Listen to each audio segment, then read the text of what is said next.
એક નાનો અમથો ચેન્જ અને આ બેમાં થતું બધું કન્ફ્યુઝન દૂર. મોટે ભાગે સામાન્ય અને હેતવર્થની અંદર કન્ફ્યુઝન થાય જ છે બધા વિદ્યાર્થીઓને, કેમ કે દરેક જગ્યાએ, દરેક બુકની અંદર, દરેક યુટ્યુબ વિડીયોની અંદર સામાન્ય માટે આ વો વી વુ વા વાનો વાની વાનું વાના પ્રત્યયો આપેલા હોય છે, અને સેમ હેતવર્થની અંદર વા વાને અને માટે વા માટે આ 3 પ્રત્યયો આપેલા હોય છે. કન્ફ્યુઝન ક્રિએટ કરે છે માત્ર એક આમાંય વા આવે છે અને આમાંય વા આવે છે. તો જ્યારે વાક્યની અંદર વા પ્રત્યય જોવા મળે તો એ સામાન્યમાં ગણવું કે હેતવર્થમાં ગણવું એ કન્ફ્યુઝન થાય છે. પણ એક જ એવો ચેન્જ કરી નાખીએ આપણે કે આપણું બધું કન્ફ્યુઝન દૂર.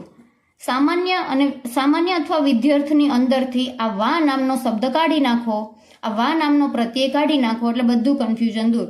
સામાન્યની અંદર વા પ્રત્યય લાગતો નથી અને હેતવર્થની અંદર વા પ્રત્યય આવશે, અને બાકીના બધા તો અલગ અલગ જ છે. વા ને આની અંદર આવે છે પણ આની અંદર નથી આવતું, વા માટે આની અંદર આવે છે પણ આની અંદર આવતું નથી, અને આ બાકીના જે બધા પ્રત્યયો છે એ આમાં આવે છે પણ હેતવર્થની અંદર આવતા નથી. ઉદાહરણ દ્વારા ફટાફટ 2 કન્ફ્યુઝન દૂર કરી લઈએ. સાંજે અમે સર્કસ જોવાના છીએ. જોવાના, તો વાના અહીંયા આવે છે એટલે એ સામાન્ય થઈ ગયું.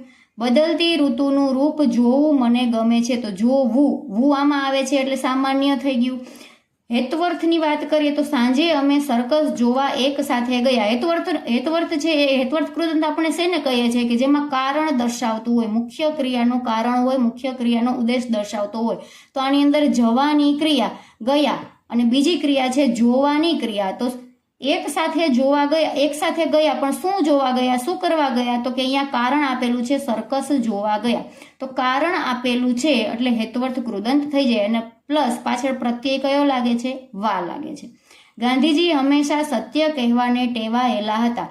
એને ટેવ હતી, પણ શેની ટેવ હતી? સત્ય કહેવાની ટેવ હતી. એટલે આની અંદર પણ હેતુ દર્શાવેલો છે, કારણ દર્શાવેલું છે, અને પ્લસ વાને ઈ પ્રત્યય લગાવેલો છે એટલે એને હેતવર્થ કહેવાય, હેતવર્થ કૃદંત છે. બસ આટલું જ કન્ફ્યુઝન હતું. બેની અંદર વા આવે છે, આમાંથી વા કાઢી નાખો એટલે કન્ફ્યુઝન દૂર.